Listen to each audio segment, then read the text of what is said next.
در جستجوی حقیقت، روزنه به سوی آرامش روانی و امنیت ملی. انسان در جهت رسیدن به مقام آدمیت راه پرفراز و فرود را پیموده است. ژان ژاک روسو را ببینید مثلا که ایده و مفکورهایش باعث میشه که انقلاب کبیر فرانسه شکل بگیره، ولی خودش یک آدم بسیار آرام است، اما مفکورهایش انقلابی انقلاب بار میاره. پیش همه ماست، هم نادرستی پیش همه ما تقسیم شده، هم با در کنار هم قرار گرفتن ما و اندازه درستی ها را بیشتر میسازیم. سلام عرض میکنم خدمت همه عزیزانی که در بحث حضور دارند. همشون فرهیخته و نخبه هستند ولی هیچ کدامشون روشن فکر نیست. چون جامعه افغانستان در یک حدی نرسیده که روشن فکر بپرارند. امیالی شما قطر را بردار ببر در جای قزاقستان بیل، قزاقستان بیار در جای عربستان بیل، عربستان بردار ببر در جای مغولستان بیار. اینا خونسا میشه دیگه. نه قطر وقت میتونه قزاقستان یک نقش بسیار بزرگ ایفا کند. رادیو کتاب متعهد به بی‌طرفی رسانه‌ای، همگام با نویسنده ها و همسو با حقیقت. انسان در جهت رسیدن به مقام آدمیت راه پرفراز و فرود را پیموده است و هنوز برای صعود و قله مرتفع انسان پاکیزه دانشمند و راستی مدار که در مکاتب مختلف از آن سخن رفته است راه پرپیچ و خم پیش رو دارد. برای برآورده شدن این آرزوی بلند و انسانی، ارتباطات در طول تاریخ نقشی بسزای را بازی نموده است.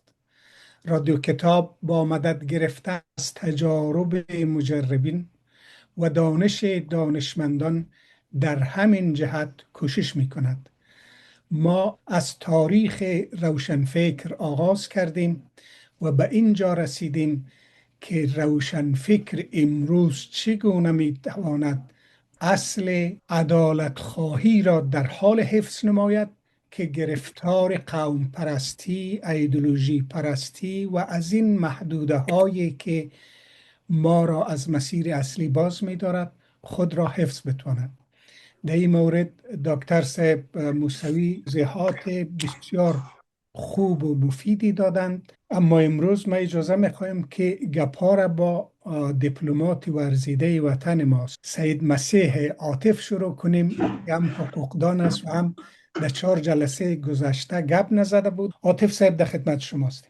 جناب محسنی صاحب، سلام به شما، بزرگوارای حاضر در برنامه، مخاطبای بسیار محترم رادیو کتاب و بسیار تشکر از اینکه فرصت دادین. برنامه ما 4 برنامه رو شنیدم، خیلی آموختیم، مخصوصا از جناب دکتر صاحب موسوی که تاریخ روشنفکری را بسیار به گونه مشرح بیان کردن. خوبیش هم به این که در 2 قسمت 50 سال تقسیم کردن که واقعا هم مترک چیز است. به او مسائل بر نمیریم چون جناب دکتر صاحب و سایر بزرگوارا به او پرداختند و آنچه که امروز مطرح است که روشنفکرای افغانستان یا کسایی که به عنوان روشنفکر در جغرافیای به نام افغانستان یا داخل جغرافیا زندگی میکنن یا هم در بیرون جغرافیا چی مسئولیت دارن و چطور میتونن این مسئولیت کلان و دوش بکشن و داشته باشن و عمل بکنن به او، مسئله ای است. ولی قبل از او یک 2 نکته رو میخوایم خاطر نشان بسازیم، بعد از او یک کوتاه هم به اون مسئله میپردازیم. جناب دکتر صاحب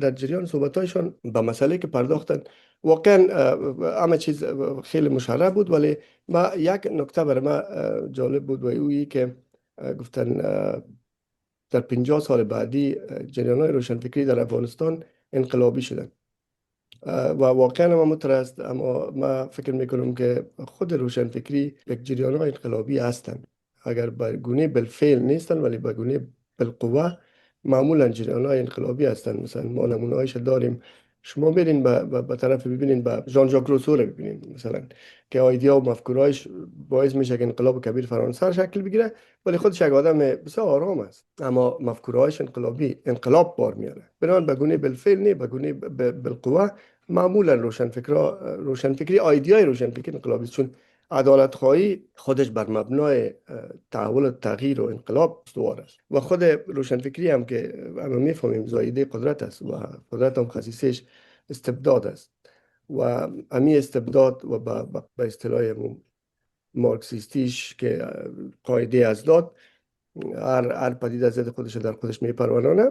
در این جمع چون استبداد خاصه قدرت است و پدیده ضدش یا آنچه که به عنوان ضد پدیده استبداد تلقی میشه روشنفکری است و در خودش به میان این یک مسئله بسیار مهم است. حتما دکتر صاحب در این رابطه بیشتر توضیح خواهد دادن. ولی اصل مطلبی که ما میخوایم ببینیم قبل از اینکه بریم به این که چی باید بکنن روشنفکرها، ولی چون جناب علوی صاحب روشنفکری در افغانستان کاملا انکار کردن، رد کردن، به اون مناسبت دو سه کلمه کوتاه میخوایم در رابطه بگیم. اولی که با همه صحبتایی که علوی صاحب انجام دادن، هیچ تعریف از روشنفکری بیان نکردن. بدون اینکه تعریف را بیان بکنن از پدیده توصیف کردن و بعدش هم با استناد از یک مفهوم مارکسیستی که ما طبقه متوسط نداریم، بنابراین ما روشنفکری هم نداریم، به نتیجه رسیدن. ما فکر نمی کنم زیاد مدار اعتبار باشه به این نتیجه رسیدن. ما میگم چرا باید روشنفکر از طبقه متوسط باشه یا چرا از طبقه پایین باشه؟ مونتسکیو رو مثلا شما ببینید در غرب، ما به افغانستان چون اونا رد کردن نمیریم، کمتر میپردازیم، ولی در غرب ببینید مونتسکیو رو شما ببینید، والتر رو ببینید، اینا از طبقات بسیار بالا هستند، از طبقات مرتبط به دربار هستند ولی روشنفکر هستند. در افغانستان هم شما ببینید محمود طرزی رو ببینید، اگر به عنوان روشنفکر بشناسین، عبدالله حبیبی رو ببینید، خود شاه امان الله رو به عنوان شاه متجدد که مو کلمه بدیل کلمه روشنفکر از میشناسین، از بلندترین طبقه از این جامعه. بنابراین من فکر میکنم که روشنفکری به طبقات هیچ ارتباط نداره، هیچ ارتباط نداره، بلکه هر کسی میتونه روشنفکر باشه و در طبقات بالا چون زمینه‌های آموزش بیشتر مهیا است، فکر میکنم بیشتر هم میتونه روشنفکر داشته باشه. ولی آنچه که در رابطه با این که روشنفکران مقلد نباید باشن، من میگم که حتی ادیان ابراهی دنبال رو یکی دیگه هستن، یعنی به گونه مستقل هر کدامش نیست، بلکه یعنی جداگانه و مستقل از هم دیگه عمل نمیکنن، بلکه دنبال یکی دیگه هستن. بنابراین فطرت انسانی است دنبال روی، ولی که ما و یا به نقش پای انسان به قبلی پاماندن یک فطرت انسانی است. این مسئله مهم است، ولی این که روشنفکری در هر جامعه بر مقتضیات همون جامعه، بر اساس بر مبنای مقتضیات همون جامعه شکل میگیره. این حرف جداگانه است، ولی این که روشنفکری و روشنفکری یک چیز مدرن نیست، در همه مواقع وجود داشته، موجود بوده. شاید به گونه علاقاتش نبوده، به گونه تجمعات نبوده، بلکه به گونه انفرادی بوده که ما نمونه‌اش داریم. دکتر صاحب در این مورد اشاره کردن، یعنی یک چیزی بوده که همیشگی است، در جامعه انسانی معمولا وجود داره. و یک چیز بسیار جالبه که جناب صمیمی صاحب فرمودن روشنفکری اسلامی، برای من زیاد مفهوم نیست روشنفکری اسلامی چی است، به خاطر که تنها اسلام نه، با اسلام خاتمه پیدا نمیگیرند. در تمام ادیان عقیده مقید است و شما آزادی عقیده ندارین. بنابراین وقتی که آزادی عقیده وجود نداشته باشه، روشنفکری هم دیگه جایگاهی نداره، به خاطر که روشنفکری معمولا در اسلام مثلا کسی که روشنفکری گپا به عنوان مرتد شناخته میشه. به می دلیل است که کسایی که به عنوان روشنفکر اسلامی شناخته میشن بسیار محافظه‌کار هستن، ولی یک تعدادش هم که مثل دکتر سروش شما میبینین زیاد هم شاید قابل قبول نباشه، مخصوصا در جماعت سنتی. ما ایران میخوایم توضیح داشته باشیم که شما وقتی که میگین روشنفکر اسلامی یعنی چی، منظورتون چی است، ولی این که ما چی باید بکنیم، این روشنفکرات در این زمانه چی باید بکنیم که هم از مسائل قومی به دور باشیم و هم بتونیم رسالت روشنفکری خود مثلا ادا بکنیم. اولین چیزی که در افغانستان نیاز است، خب برای فعلا تمام روشنفکرای افغانستان یک وظیفه دارن یا یک وظیفه باید داشته باشن و اون مبارزه علیه همی وضعیت وحشتبار و اسفبار و تاسفبار که در افغانستان وجود داره. ما باید همه متمرکز به این مسئله باشیم که در همین رابطه مبارزه صورت بگیره تا از این وضعیت نجات پیدا کنیم. ولی این که ما بتونیم از گسست‌های قومی خودمان رو نجات بدیم، یک برنامه دیگه میخواد، یک گفتمان کلان میخواد. اولا ما باید یک گفتمان کلان داشته باشیم که یک ملت شویم. ما هنوز ملت نیستیم.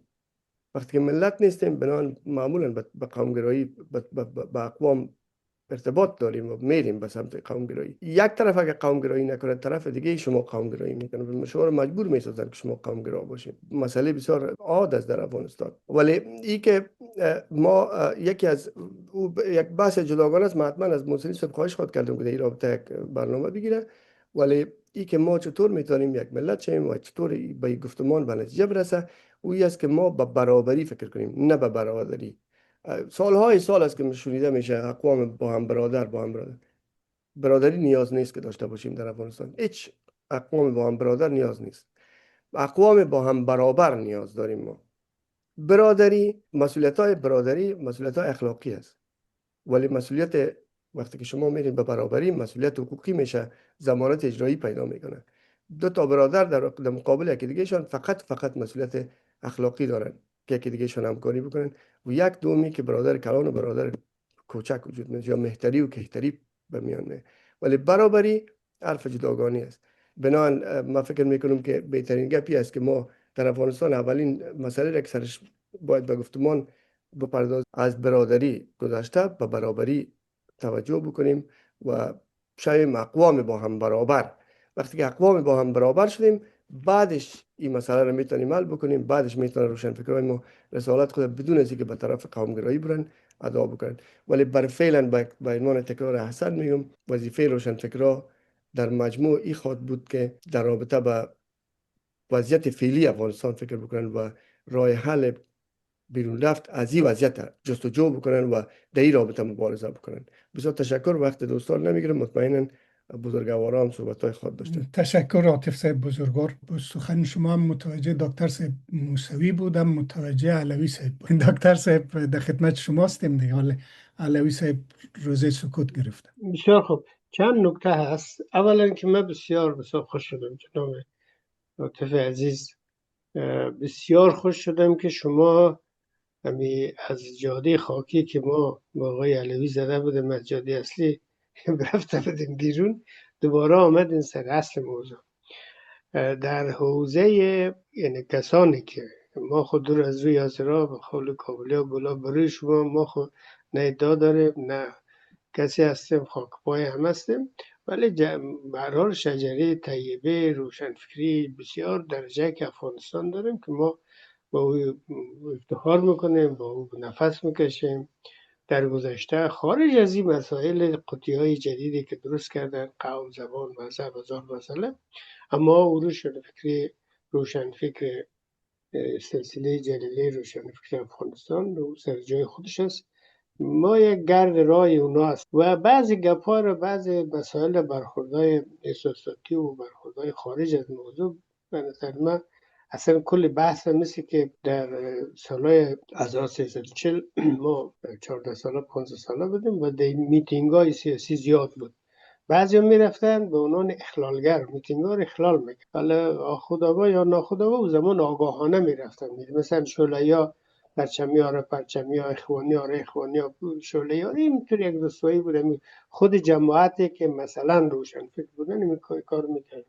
ما نباید این کار بکنیم. هیچ درستی در سخن پیش هیچ کسی نیست.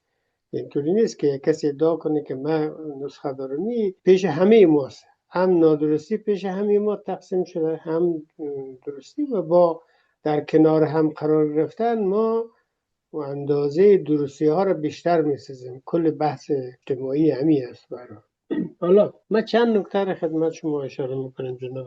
اول اینکه نکات بسیار درجه و موافق هستم با اشارات شما کردیم. من بیشتر تاکید من سر مسئله انقلابیگری و اون مفهومه که شما فرمودین نبود. منظور من بود که روشنفکرای افغانستان از 1340 در 50 سال دوم عمل زده شدن. منظور من از انقلابیگری عمل زده شدن، واکنشی. به می خاطر در عمل زدگی شما از همه گروه ها که بپرسین، یعنی ما خود جماعت بودیم، خوشبختانه در همه گروه هم دوست، آشنا، رفیق و مورد مهربانی محبت دوستا هستیم. در همه جریانا که شما برین میگن به دلیل شرایط تحمیلی و افغانستان بخشای کار فکری ما ماند. یعنی چی؟ ما عمل زده شده، کلی عمل زده شد. چی چپ مارکسیستی عمل زده شد، چی حالا من عمدن میگم که با یک تاکید که مثلا چپ مسلمان، راست مسلمان، راست مارکسیست، ناسیونالیست، کلی عمل زده شد و میخواد که بدون کسی فکر کنه گت شد. خاکباتکی که راه افتاده بود. منظور من عمل زدگی روشنفکر است که از کار اصلی خود میمونه. حالا کار اصلی روشنفکر از نظر بازم تاکید میکنم تنها در حد یک پیشنهاد نظر از نظر من روشنگری است.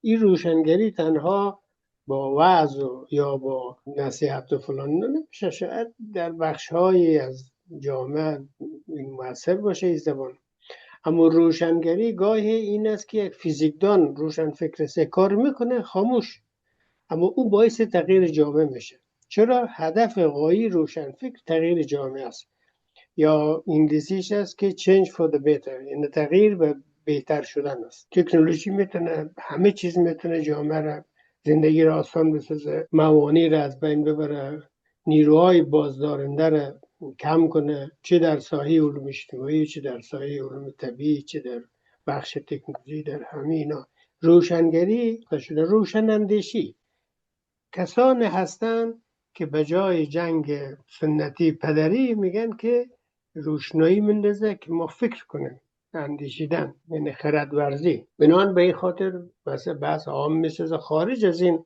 قید و قیودایی که باید طبقه باشه نباشه فلان. شما درست فرمودین، بله ما داشتیم همیشه داشتیم. و از عجایب این است که در نسل اول روشنفکرای افغانستان همه ملا و مولوی و اینا است. و قندهار یکی از مراکز روشنفکری افغانستان است. به این مفهوم که فکر نو میرن. یعنی چی؟ یعنی در برابر مطلقه میخواد مشروطه را بره در مقابل مطلقی که حاکم بوده و زمان. روشنفکری است، این روشنگری است، روشن اندیشی است. خب کسایی باید اول اندیشه بکنن، مثل حالا شما اسم بردن از آقای سروش. جامعه ایران را باید اینطوری بگیم که در مقایسه با ما در هر بخش هزاران نفر به سلسله پشت در همدیگه آمدن، روشن اندیشی کردن، جامعه روشن ساخت. کسانی هیچ اعتقاد به چپ و راست ندارن ولی ده ها کتاب خوب غربی رو ترجمه کردن. این باعث روشن اندیشه هم بر چپ هم بر راست هم بر کنه. چون جامعه باید روشن شود خردور شود. این به تایید و یک کمی که من منظورم از انقلاب بگیری اون بود. و عمل زدگی در برابر مثلا نسل اول که شما ببینید، یک کسی میره 5 سال در زندان هم میره، باز میره ماموریت هم میکنه. مثل شادروان آهنگ 5 سال در زندان داودخان بود، وقتی از اونجا آمد رئیس نساجی شد و کارش باید ادامه داد و باز فعالیت اجتماعیش شروع کرد. یعنی روشنگریش متوقف نشد، بهتر هم شد، پخته‌تر هم شد، ولی عمل زده نبود. اینا نسل اول روشنفکری افغانستان طرفدار تغییر بودن. از عجایب این است که برنامه تغییر هم داشتن. ساده بود، خیلی ساده است. شما این چیزا رو که بخونین، چی در اون کتاب غبار آمده، خیلی کتابای دیگه آمده، برنامه اینا رو که بخونیم خیلی ساده است. ظاهرش حتی سنتی است، شاید از نظر امروز معقب ماندگی باشه، ولی بسیار جالب است. برنامه داره در 50 سال دو ما نداریم.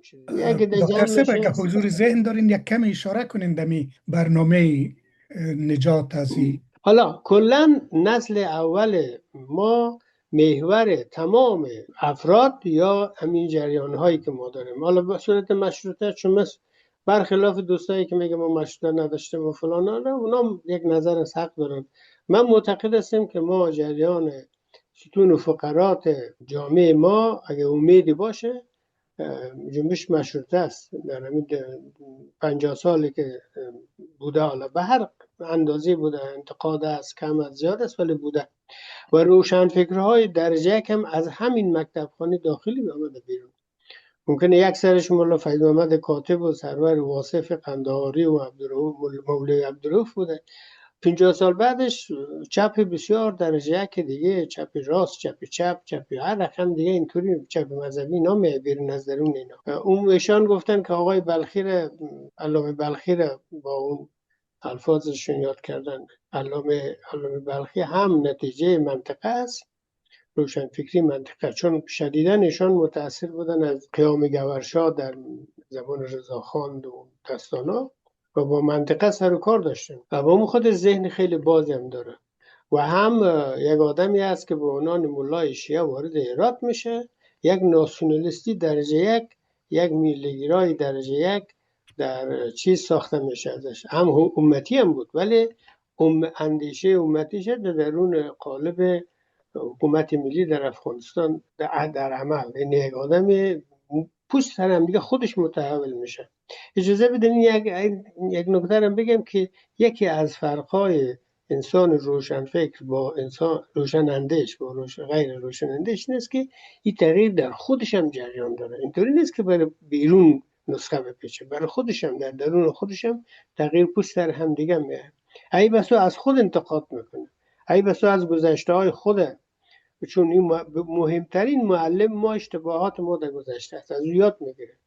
روشنفکر جریان است، یک استادگاه نیست که ما اوز رسیدیم میگیم که حالا هدف غایی روشنفکرای افغانستان رو کار نداریم جای دیگه که حتی میشه اینا حتی جهانی ساخت، ولی به نظر من هدف غایی روشنفکرای افغانستان و در جهان، برنامه اصلی روشنفکرای افغانستان تغییر وضعیت است. وضعیت موجود در 1904 تا 1919 یک وضعیت است، روشنفکرها او رو میخواد تغییر بده، ولی وضعیت در دوره امانی فرق میکنه.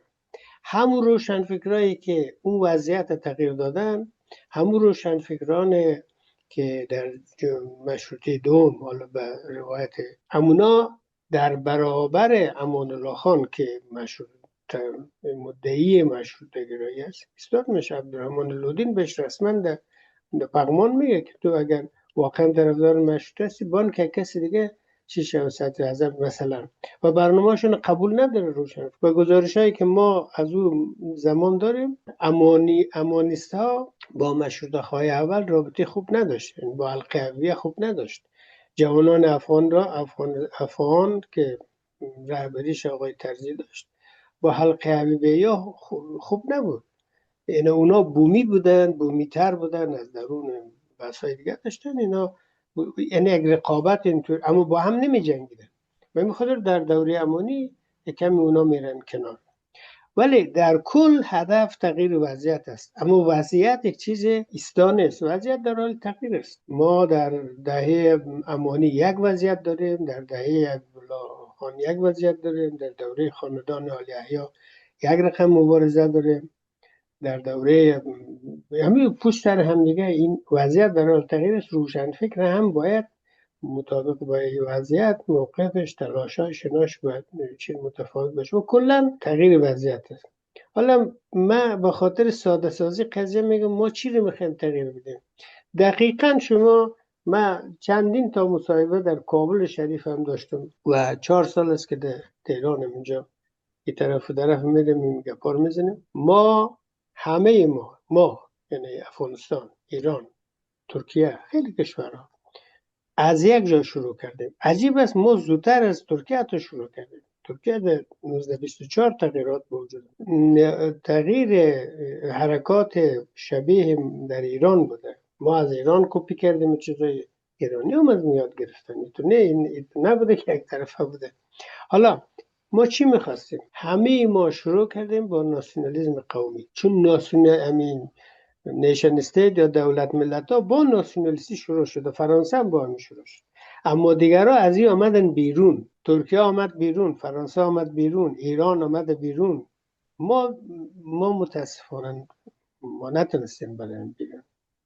پس برای ساده سازی من میگم که یکی از خواسته های روشنفکرها یعنی تغییر خواهی چه نوع تغییر میخواین که ما از ناسیونالیسم قومی بریم بیرون، به یک ناسیونالیسم فراگیر بریم. همین دقیقا نمی حرف. حتی چیزی به نام قوم دیگه مطرح نمیشه. قوم به عنوان هسته اجتماعی باید باشه، حتی حکومت مرکزی اقوام ترغیب کنه، فرهنگشون حفظشه، اینا رو اون اتفاقا چیز خوب است، مثبت است برای غنای جامعه. اما دیگه بر اساس قوم شما نمیتونید رأی بدید. یکی از صندوق‌های رأی در زمان آقای کرزی که من همون ویدیوش دیدم، یک کتابچه کلان نوشته کرده بود که فلان خان رأی، یعنی مثلا 1000 تا 100 تا 50 تا یک نفر به نام یک قبیله رأی داده بود. این رقمی نمیشه. یا صندوق‌های رأی چی رأی، بانک رأی، در اصطلاحی که در کابل بود، بانگ تو میره، یک فرد است، یک فرد که در برابر قانون با فرد گپ میزنه، نه با گروه. ما میریم به طرف ما تغییری که ما میخواهیم، ناسیونالیسمی که ما داریم که به هر حال باید باشه، حالا به هر شکل باشه اما کنترل شده باشه، که خود این ناسیونالیسم یک شهر است. به طرف حکومت ملی میریم. ما حکومت ملی موفق نشدیم حکومت ملی بسازیم. به مخاطر ما هویت ملی نداریم. شما به صورت دقیق گفتیم در نبود حکومت ملی و هویت ملی و فلان حرفا این قوم میه دیگه، زدن شروع میشه دیگه. حالا و این بیشتر هم میشه. یعنی ما در 2014 2014 به بعد، 2015 به بعد که آقای غنی تشریف آوردن، تعدد و پراکندگی ها خیلی شدید و بیشتر شد. من یادم است که کابل که میرفتم 10 تا شورای جدید به وجود آمد. اون رسوایی شده و تسکیل هم ما دیدیم که مثلا چندین رقم تاجیک پیدا کردیم، چندین رقم هزاره، چندین رقم ازبک، چندین رقم پایین. به خاطر که این خشت اول اشتباه است. بنابراین خواسته روشنفکری در جامعه ما تغییر وضع چی است؟ وضعیت با زمان حبیب الله خان بسیار کم فرق. حبیب الله بچه عبدالرحمن و پدر امالله خان بسیار کم فرق کردن. ما میخوایم این وضع تغییر کنه. این وضع چطور تغییر کنه؟ دیگه مطلقه و فرد محوری از بین بره. ما او زمان قوم محور بودیم، فرد محور بودیم، الان هم هستیم. این از بین باید بره. مثلا این خواسته انسانای روشنندیش این است، نه ای که پشتون بره به جایش هزاره بیه، یا به جایش ازبک بیه، یا تاجیک بیه، یا بلوچ بیه، یا نورستانی بیه. این خواسته روشنفکر نیست. انسان روشنفکر اینطور. ما از اساس تأسیس این نمی جغرافیایی که ما داریم که زمان 1880 تا 1890 10 سال 12 سال طول کشید تا اینو درست کردن، وابسته بودیم، هنوزم وابسته است. عبدالرحمن خان با 1.2 میلیون کلدار هندی شروع کرد. الان هم کرنسی که دقیق حساب بکنید بسیار شبیه همو بازم ما محتاج اون پیسه هستیم. این روشنندش میخوایم، کارش این است تغییر به وجود بیاره که ما دیگه به این چیز نباشیم، مثلا وابستگی به اینجا نباشیم. این خواسته های تغییر، حالا کلا بسیار بحث مفصل است. به برادر بزرگم، به استاد بزرگ ما جناب شهرانی خبر دارن که ما چندین بار تلفنی صحبت کردیم که رد به یک برنامه تغییر کلان داره کل مردم ملت افغانستان داره. یعنی روشنندش ها هر جا هستن، از هر زمینه‌ای که هستن، صرف نظر از ایدئولوژی، قوم، زبان یا نیاز به طرح یک برنامه تغییر سراسری هستن در بخش علوم اجتماعی اینا، که یک چی میگن چراغ راهه که ما چی کار بکنیم، کجا بریم. بالاخره بدون برنامه خودم تو راه بره گنگس میشه، به هدف نمیرسه. هدف ما چیه؟ حکومت ملی که ما میخوایم چی رقمی باید باشه. این خواسته یکی از اشاراتی بود که من نسبت به جامعه روشنفکری افغانستان داشتم. همین تو مگه بزنیم یا اگر فکر میکنیم اجازه باشه صاحب نکته دیگر در ضبط دوم بگذارین خیلی خوب که باشه. در بخش از وجود شما استفاده کنیم. صاحب علوی صاحب آماده هستین صحبت کنیم؟ بله من در خدمتم. من فکر میکنم شما اگر یک مختصرا یک تفاوت بین روشنفکر و نخبه را بفرمایین، بعد از او باز فرمایشات شما رو میشنم. بله اتفاقا همونجا هم میرسیم. بسم الله الرحمن الرحیم. سلام عرض میکنم خدمت همه عزیزانی که در بحث حضور دارند. همشون فرهیخته و نخبه هستند ولی هیچ کدامشون روشنفکر نیستند. چون جامعه افغانستان در یک حدی نرسیده که روشنفکر بپرارند. عرض کنم حضور انور شما، ما یک دو سه تا نکته از فرمایشات آقای حاطف یادداشت کردم. اول امیر بگم بعد میریم روی فرمایشات آقای موسوی. هم یک نکته را خیلی خوشم آمد، امور میخوایم درباره‌اش یک توضیح بدم، بعد میرم روی حرفای خودم. چیزی که جناب آقای عاطف فرمودن قیاس مع الفارق بود بین جامعه فرانسه و جامعه افغانی امروز، که ایشون مونتسکیو و نمیدونم ژان ژاک روسو را گفتن اینا روشنفکر بوده، جامعه فرانسه را تغییر داده. اصلا یک جامعه تغییر نمیکنه مگر اینکه اتفاقا برای تغییر یک جامعه 10 شرط لازمه، از جمله شرایط جغرافیایی و محیطی، وضعیت اقتصادی، فرهنگ گذشته، تمام اینها برای تغییر جامعه لازمه. مثالش میگم، اینالی اگر در جامعه فرانسه مونتسکیو یا روسو توانست یک تغییرات به وجود بیاره، دلیل نمیشه که یک دو تا ستاره در افغانستان هم که آمد بازم همین کار بتونه. شرایط دیگهش فراهم نمیشه. من یک مثال عرض میکنم. مثلا شما نگاه کنید، ما در یک جغرافیای بسته قرار داریم. اینمی جغرافیای بسته برای ما بسیار ضرر بزرگی داره. و اون یک نمونه کوچیک، امیال شما قطر را بردار ببر در جای قزاقستان بل، قزاقستان رو بیار در جای عربستان بل، عربستان رو بردار بر در جای مغولستان بگذار، اینا خونسا میشه دیگه. نه قطر وقت میتونه قزاقستان یک نقش بسیار بزرگ ایفا کنه. قزاقستان با او بزرگی و با او ذخایر نفتی و تمام چیزهای دیگه، اینمی کشور پاسیف یا سال یک بار نامی ازش با در مجامع و در اخبار نمیایه و هیچ نقش جهانی و منطقه‌ای هم بازی نمیتونه. چرا؟ چون اینمی اثر جغرافیایی است، اثر به حساب امو ژئوپلیتیک خودش است. ولی یک قطری به او کوچکی چی نقش بزرگ جهانی ایفا میکنه. اینا رو شما در نظر بگیرید، اینا برای تغییرات جامعه هم بسیار مهمه. این باز بعد از این شاید گپ زیاد میشه. بعد یک نکته دیگه ای که آقای عاطف اشاره فرمودن بسیار جالب بود. من امیر میخواستم در رابطه با فرمایش عمو عزیزی که از قم بود، کسی از قم گفت روشنفکر دینی و غیر دینی. خب اینا مسائل مثل مطهری و مثل باهنر و جواد باهنر و آقای شهید بهشتی اینطوری تفسیر میکنن با فضای قم، فضای ایران و حوزوی، و در اون حوزه میخواین که هم کس روشنفکر باشه و هم بازو ملا و متعلق باشه. این اصلا امکان نداره.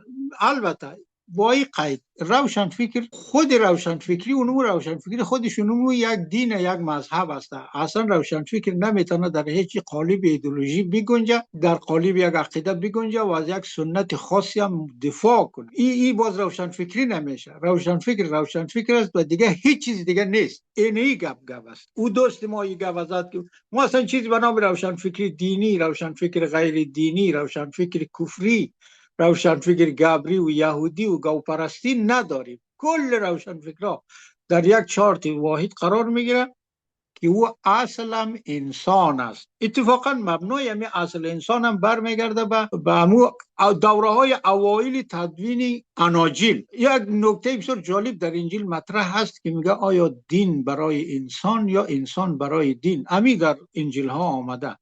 این نکته مبنای شد برای تغییرات اروپایی و مسیحیت در زمین اتفاقا خودش از یهودیت جدا کرد. اینمی شد که مسیحیت راه خودش از یهود جدا کرد و به حساب اروپای امروز و فرهنگ تمدن غرب امروز به وجود آورد. پس بنابراین همین گپ در روشنفکری هم مبنا داره، انسان برای دین یا دین برای انسان. اینا ما در اگر با بینش حوزه‌ای دوستا ببینیم، انسان برای دینه. خدا رحمت کنه جمله صریحی از آقای خمینی هست، از علمای امروزی هم هست، میگه همه ما باید فدای اسلام شویم. این فرمایش آقای خمینی است. ما اصلا این گپ در روشنفکری نیست. روشنفکری میگه همه چیز باید فدای انسان و انسانیت شود. گپ روشنفکر برعکس. از این ترمیش میرسیم بر یک فرمایش جناب آقای بازم عاطف که فرمودن ما روشنفکر تعریف نکردیم. ما اصلا نرسیدیم که ملاکای روشنفکری رو بگوییم، چون هنوز روشنفکر متولد نشده. از نظر بحث و روال بحث هم ما نرسیدیم به اونجا. میرسیم یک گپ دیگر جناب آقای موسوی فرمود که خیلی جالب بود. اتفاقا من به همین نظر هستم. ایشون گفت که همین حرکت‌های روشنفکرانه در افغانستان زودتر از ترکیه و زودتر از ایران شروع شده. این حرف شاید درست هم باشه. حتی اینمی دوستان میگن که همین دانشگاه کابل 1 سال زودتر از دانشگاه تهران ظاهرا، یا 1 سال یا 2 سال زودتر، یا کلنگش زده شده یا ساختمانش جور شده. و از این نظر راست میگن. ولی خب این نیمه قضیه است. این نیمه دومش این سوال پیش میاد که خب اگر شما زودتر از ایران و ترکیه شروع کردین، پس شما چرا اینقدر عقب هستین و چرا ترکیه و ایران حداقلش امروز خودش هم کاروان جهانی که متصل هستن، ولی ما اصلا متصل نیستیم. ما بریده از کاروان جهانی هستیم. یک جمله من از آقای مبلغ که آقای موسوی خیلی شیفته از نقل کنم. آقای مبلغ در سال 56 ما در قم بودیم، رفته بود نجف، از نجف که برگشت در قم در مسجد اعظم خب رسمی طلبگی بود دیگه، دوره هم می‌نشستن در ساعت‌های خلوت با هم همینطور صحبت میکردن و همه چیز هم درباره همه چیز نظر میدادن. در یک همچین جمعی بودیم در مسجد اعظم، طلبه ها رفت آمد میکردن. بازمی آقای مبلغ یک جمله گفت که من همون جملهش بسیار در یاد من است، امر میخوایم تطبیق بکنیم با کل جامعه افغانستان. مبلغ گفت ما نجف دیدم، طلبای افغانی در نجف هم دیدم، طلبای افغانی در قم هم میبینم. اینمینا مثل یک کاروان شتور رو در نظر من میرسه که اینمینا آخرین فرد از این کاروان هستن. باز اینمی را هم گفت اینمی آخرین شتوری کاروان که هسته که هیچی، آخرین شتوری متصل هم نیست، بسیار فاصله داره، با فاصله زیاد آخرین نفره. اینمی وضعیت او زمان آقای مبلغ درباره طلبای افغانی میگفت. ولی اینمی را شما برای کل افغانستان از من بپذیرید که ما در افغانستان آخرین فرد یا آخرین شتور از این کاروان بشری هستیم. بازم اینمی آخرین متصل هم نیستیم، ما آخرین بریده است. کاروان جهانی از ما به مراتب جلوتر حرکت میکنه، ما بریده. ما در رابطه با فرمایش آقای موسوی میخوایم میره بگویم که حرف خودم هم تایید شود که باز برم روی بحث خودم. آقای موسوی فرمودن که در افغانستان جنبش روشن فکری یا حرکت های روشن فکری، که البته ایشون میگن روشن فکری، من نمیگم روشن فکری، ما میگم نخبگانی. باز میایم سر طرزی، ما درباره طرزی و غبار یک نظر خاص دارم. اینمی دوره امانی رو باز ما یک تحلیل مشخص دارم ازش، او را برای شما میگم. علوی صاحب میایم سر از این ما میزی چی فرمایید؟ معذرت، شما بازم یک تعریف مشخص نه از نخبه دادین نه از روشن فکر. نرسیدیم، ما داریم در جوابای آقای عادی ما در مقدمه صحبت خواستیم، نرسیدیم در تعریف مشخص. شاید مدنی مقدمه خیلی طولانی میشنه. شما سری اصل مطلب برین. در برنامه دیگه من عرض کردم که اگر شما میخواین 100 ساعت مطلب ارائه کنین، من 2 به 2 قد شما ضبط میکنم و حسنش در او پروگرام 2 به 2 است که من در هر جای شما رو استاد میتونم سوال میکنم. مثلا دفعه قبل شما گفتین نظر عوام در مورد روشن فکر اینی طور چیز است. اینمی سوال جواب بتین، باز قسمت دوم بریم. نظر عوام درباره روشن فکر همو برداشت عرفی عامیانه که هر کس خب اینجا گپای متجددانه زد و نبره میگه روشن فکر، هر کس که ضد دین و مذهب و او از نظر ما روشن فکر نیست، او لومپن. ما امروز در افغانستان روشن فکر نداریم، لومپن زیاد داریم. بله معذرت، ما خو اینجا بر مبنای تحقیق پیش میریم، نه بنای رادیو کتابی نیست که ما وقت مردم رو ضایع کنیم، وقت پر کنیم. وقتی بر مبنای تحقیق پیش میریم، یک مسئله تحقیقاتی گپ میزنیم، یا باید اون نظرسنجی از راه فیسبوک شده باشه، یا مراجعه با آرای عموم شده باشه، یا یکی یک تعداد به عنوان نمونه از او رای گیری بکنیم، مثل ما و شما در زبان عامیانه خود میگیم مشت نمونه خروار، و یا یکی نظرسنجی توسط پیامک یا تکس انجام شده باشه. من تصور نمیکنم آنچه که شما از جانب مردم بسیار دلیرانه گفتین یا تعبیری دقیق‌تر بکنم بی‌باکانه گفتین، هیچ کدام از این انجام ندادین. و از طرف دیگه از زمان که شما آمدین برای رادیو کتاب افتخار بخشیدین، تمام عنوانای شما را من نوشته میکنم پژوهشگر فلسفه و حقتان هم است. بسیار زحمت شما نمیر یک توضیح بتین که از کدام رو گفتین؟ چی را از کدام رو گفتم؟ گفتین که نظر عوام در مورد روشنفکرایی است که یا لومپن است یا بیکاره هاست یا چی است. این نمیر شما تحقیقات کردین یا همه تو گفتین دیگه یا به اساس یک گپی که آمد؟ اینمی تحقیقات میدانی و اون چی که فعلا در میدان وجود داره. اینمی ما نگفتم نظر عوام اینم، ما گفتم عوام به لومپن‌هایی که فعلا در جامعه موجوده و میدان داره و با کسایی که فعالین قومی هستند و با کسانی که ضد ارزش‌های مذهبی و دینی و سنت‌های گذشته گپ میزنه، عوام به اینمینا روشن فکر میگن. و اینو اگر شما هم به اینا روشن فکر بگید، شما تعریف عامیانه از روشن فکر کرده اید، نه تعریف تخصصی و جامع و مانع. اما ما همین گپ خود کامل کنم بعد شما قطع کنید میتونید. اینالی ما مهمان عزیزی ما گفت که روشن فکری در افغانستان زودتر از ترکیه و ایران شروع شده. ما سوال میکنم که این گپ تو درسته؟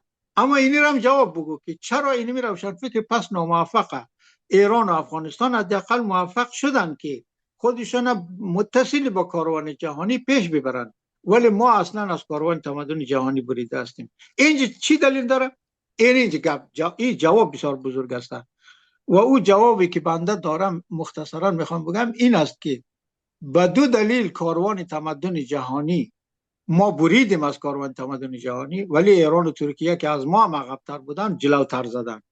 یکی شرایط محیطی و جغرافیایی اینا که در جغرافیایی بهتر بودن، جغرافیای بسته نداشت، ما جغرافیای بسته در جغرافیای بسته به سر میبریم. یک دلیل. و بازم دلیل دیگه که بازم پیوند میخوره با همین دلیل، اینمی ایران و ترکیه طبقه متوسط به وجود آمده بود. حرف جان مطلب اینجا هست.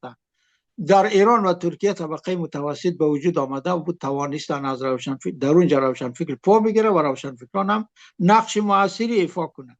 ولکن در افغانستان طبقه متوسط به وجود نیامده بود.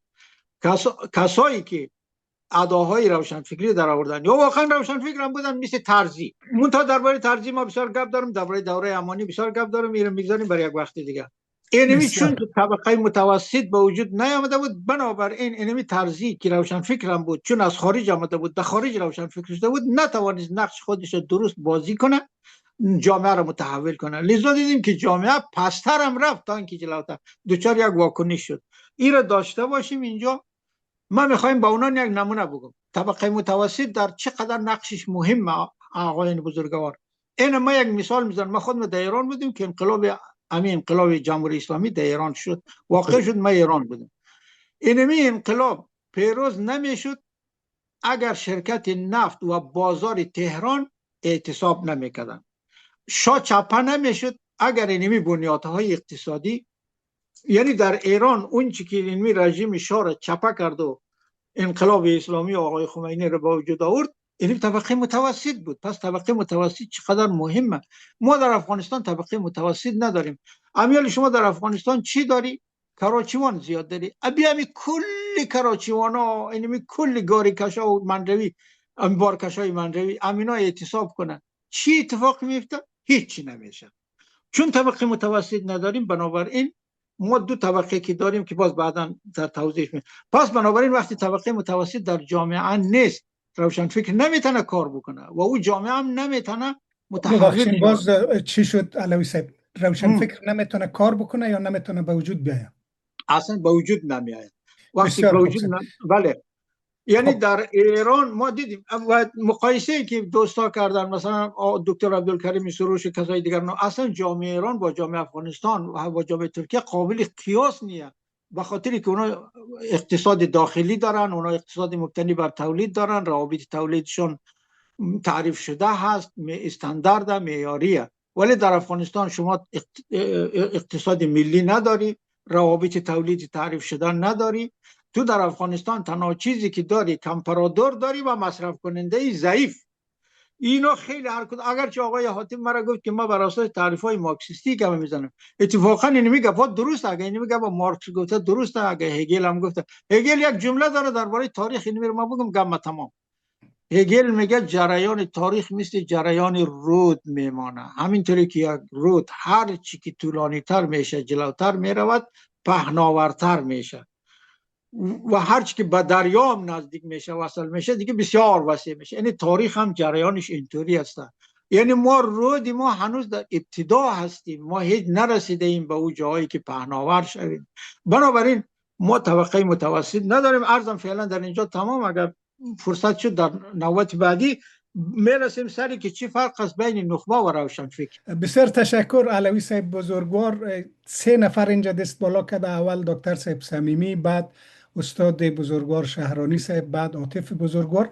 ما شما اجازه میخوایم که قسمت ختم کنیم ضمن عرض خوش آمدید به نایل بزرگوار که متاسفانه در یک لینک دیگه وارد شده بود، سرگردان شده. بیننده های گرامی، همچنان که ملاحظه می‌فرمایید بحث های ما به صورت جدی پیش میره، گفتگوها عالمانه و دانشمندانه است. یک نکته را می‌خوایم تذکر بهتون مخاطبین گرامی، اینمی بزرگوارایی که گپ میزنه عمری زحمت کشیده، مطالعه کرده، نوشته کرده تا بتانه گپی خوب و اساسی را برای مخاطبا عرضه کنه. رادیو کتاب افتخار داره که این بزرگوارا افتخار میبخشه برش، حضور به هم میرسانه و فرمایشات خدا میگه.